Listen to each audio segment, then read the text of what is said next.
السلام عليكم ورحمة الله وبركاته. بسم الله الحمد لله والصلاة والسلام على رسول الله صلى الله عليه وسلم.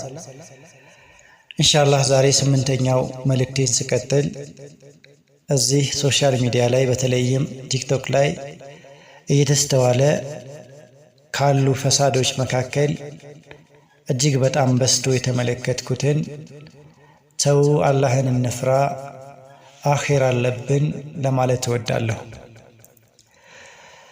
ምክንያቱም ነብዩ መሐመድ ሰለላሁ ዐለይሂ ወሰለም من رأى منكم منكرا فليغيره بيده فإن لم يستطع فبلسانه فإن لم يستطع فبقلبه هذا أضعف الإيمان መጥፎን ነገር የተመለከተ ያስተዋለ የሆነ ሰው በመጀመሪያ ደረጃ በእጁ ያስወግደው። ይህንን ለማድረግ የማይችል ከሆነ በምላሱ በመናገር ያስወግደው። ይህንንም ደግሞ ለማድረግ የማይችል ከሆነ በቀልቡ ይጥላው። ይህ ደካማ ኢማን ነው ይላሉ ነብዩ ሰለላሁ ዐለይሂ ወሰለም።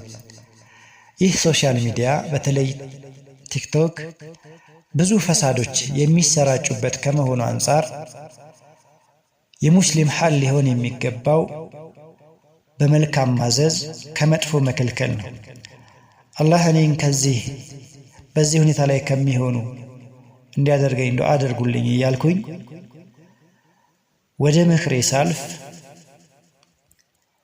እዚህ ሶሻል ሚዲያ ላይ በስፋት እየተመለከትነው ካሉ ሙንከራቶች መካከል ዋናው በተለይ ሴት እህቶቻችን ተዘፍቀውበት ያለው ሙንከር ምንድነው? እሱ በተለያየ ሐል ላይ ሆነው መደነስ ነው፣ መጨፈር። አንዳንዶች እንደተለመደው እንደሚታወቀው በሙዚቃ ይደንሳሉ። አሁን ደግሞ የመጣው ዘመነኛ ፊትና እጅግ አስከፊው ፊትና ምንድነው? በነብዩ ስም መጨፈር፣ በአላህ ስም መጨፈር። አላህን እንወዳለን ብለው ነቢይን እንወዳለን ብለው የነሱን ውዴታ በጭፈራ እንገልጻለን። ተራቁተን አደባባይ ላይ እየተወዛወዘን የነቢይን ውዴታ እናሳያለን የሚሉ ንስቶች በጣም በርክተዋል።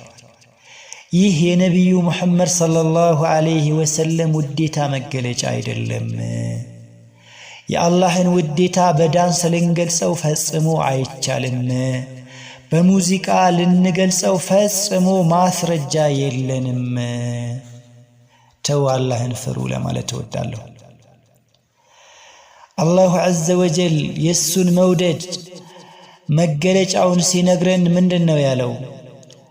ቁል ኢን ኩንቱም